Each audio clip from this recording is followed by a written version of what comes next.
All right, so in 1.3, we're going to be talking about solving linear inequalities. So very much of what we do here is going to be similar to what we did in the last section with the equations. But remember that inequalities means that we have less than or equal to, greater than or equal to signs instead of that plain equals. And so there's a couple things that make these just a little bit different. So these are my hints that I generally want you to remember. And again, you're still going to follow all the same 3 steps that we used with the equations, with a few exceptions. In this case, because of inequalities, it's much easier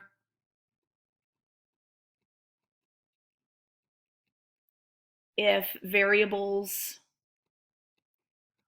are on the left side.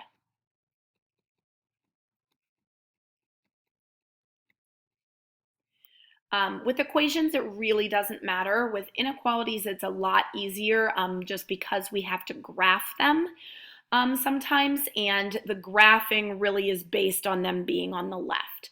The other thing that people always forget is that when you multiply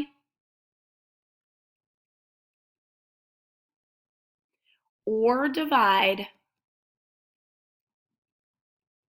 by a negative number,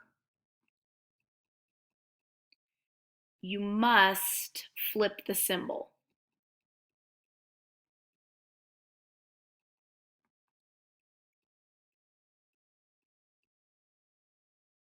So if I have to divide by -2, I have to flip the less than to a greater than. If I am multiplying by -5, I have to flip the greater than or equal to a less than or equal to. So anytime you multiply or divide by a negative number, you have to flip that symbol. It does not change the equals or lack thereof. So if it's, a less than, it flips to a plain greater than. If it's a less than or equal to, it flips to a greater than or equal to. All right, so let's pop into the examples here. So again, we're going to be doing much of the same things we did in 1-2. So it's still true that you need to simplify the individual sides first. And when we're talking about multiplying or divide by a negative number, this is once the variable term is alone on the left.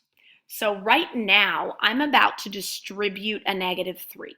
That multiplication by -3 does not make me flip the symbol yet because I'm not yet solving anything. So this is going to give me -3x plus 15, because a negative times a negative is a positive. And then I've got plus 11 less than or equal to. Here I need to distribute the 2, so 2x plus 2 minus 7.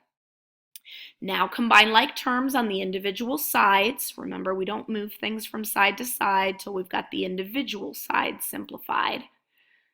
So combining those like terms, now I've got the left and the right fully simplified.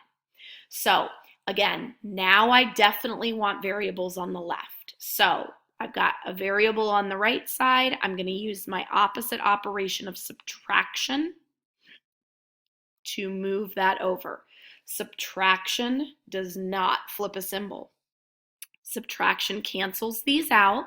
So then I've got -5x plus 26 on the left, my less than or equal to, and then a -5 on the right. So I've got my constant or my variables on my left. So now I'm going to move my constants to my right. So subtract 26 on both sides. These cancel. I've got -5x less than or equal to -31. So now I need to get this x alone. And in order to do that, I have to undo a multiplied -5, which means dividing by -5. Here is where those like red flashing warning lights should be going off. I'm dividing by a negative.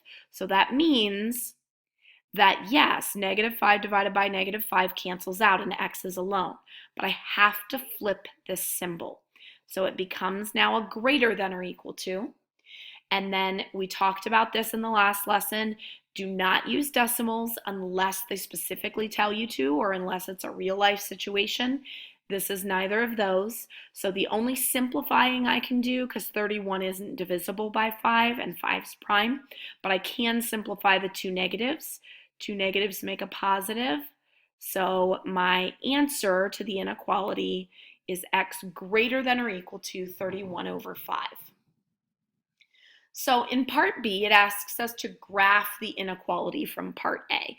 And because your quiz, this part, the graphings are all multiple choice, so you don't have to create them from scratch yet. Some of the solvings you do, they're short answer, and it tells you, because you have to type it, that if you want to type a greater than or equal to sign, you simply type the greater than sign and then the equal sign right next to it. So it'll tell you that in the quiz, but just to reiterate. So for the graphing, they're going to have a number line because this is just a single inequality. So we're not talking coordinate plane. And they might center the number line wherever they want, but I'm going to center mine at 0. And so let's say that I have 0, 2, 4, 6, 8, 10. So I can see that I'm counting by twos, -2, 4, 6, 8, and then this would be -10. So they may or may not have a lot more labels on here. 31 over 5, if you did that in your calculator at first to see, you can see it doesn't come out nicely, but 5 does go into 31 6 full times with 1 left over. So it's 6 1/5, which means if I'm going to graph it, 2, 4, 6 would be right here. It would be just barely above that. And so what you're going to do when we are graphing these is you have to make sure that you use the right type of circle. We use open circles if it's a plane greater than or less than. We use an open circle. If it has the equals with it, then we close it. And the way that I remember that is that the closed circle has extra shading and the symbols that go with it have an extra equals. So I'm going to go, because this has an equals, and I'm going to make a closed circle. Usually if it doesn't come out nicely, they'll actually label the spot. So I would say, okay, 31 over 5. And this says greater than. Greater than means bigger than, which means we're going to shade all the values that are larger. So larger goes this way. Don't forget to shade the arrow. So this would be my inequality graph. All right, moving on to example 2. This is a compound inequality. It has the word or in it. Really, all this tells you is you're just solving two inequalities simultaneously, so your answer is just going to have two parts. But we're going to do all the exact same things we did in example 1. So first thing I want to do is get the x by itself, because when I look at this first inequality, there's nothing to simplify. These two on the left aren't like terms. There's only one term on the right. So I'm going to get x alone by subtracting 2/3 on both sides. Now, of course, you can feel free to use a calculator if fractions just make you feel cringy. But if you don't have a calculator in front of you, remember that you would need to find a common denominator. So I have 1/2 and 2/3, the 2/3 I'm subtracting. So if I count by the bigger number, 3, 2 doesn't go into evenly. The next one would be 6. 2 does go into 6 evenly, so we would use sixths here. And again, feel free to just do it in the calculator. I'm just illustrating for those who may not have one handy that does the fractions for you, because they're definitely not going to use decimals. So 1/2, if I multiplied the bottom by 3 to get 6, I multiply the top by 3 as well. So 1/2 is 3/6. Here I multiplied the bottom by 2, so I do the same on the top. That gives me 4/6.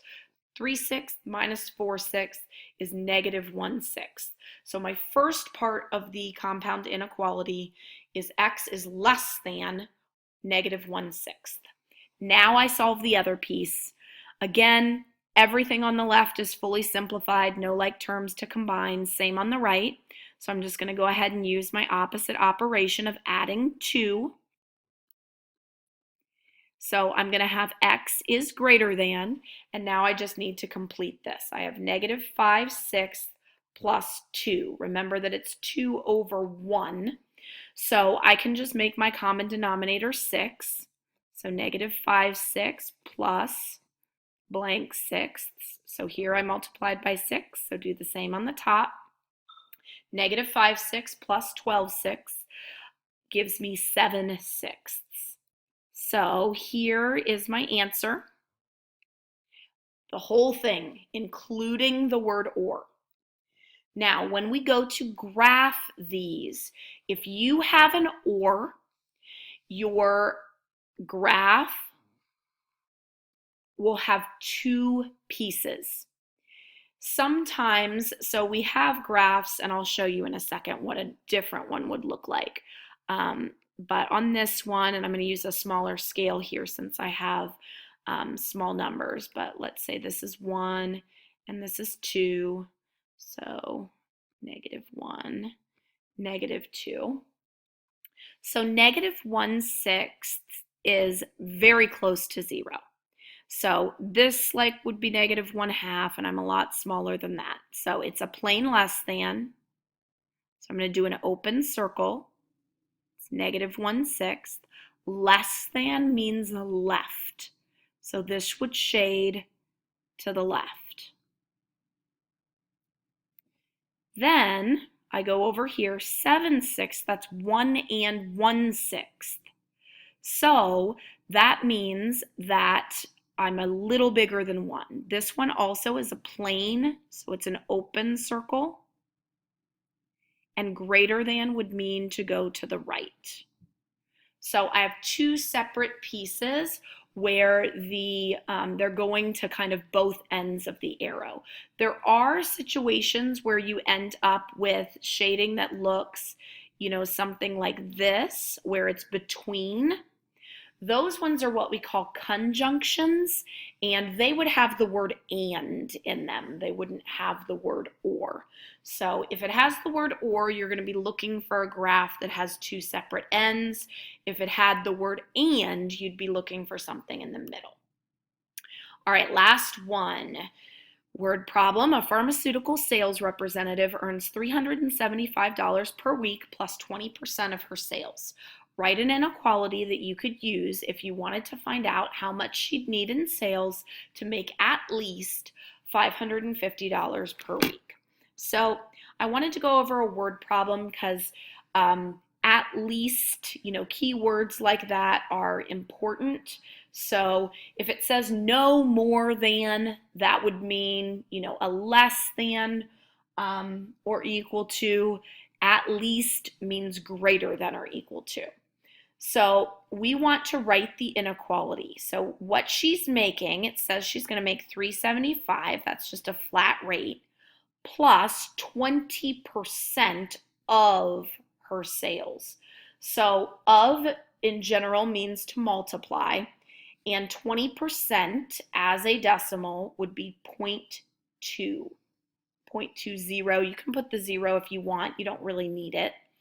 Her sales, it says to find out how much she'd need in sales. So that could be our variable. So this is what she's going to make, this sales representative. So the 375 plus 20% of the sales. We want an inequality that's going to make this, the total, at least, which means greater than or equal to 550. Now notice here that this just said write an inequality. It did not say we had to solve. Sometimes, so there'll be problems where you have to write the inequality, and then there will be word problems that you have to solve, but usually on those ones, they actually set up the inequality for you. All right, that wraps up our linear inequalities.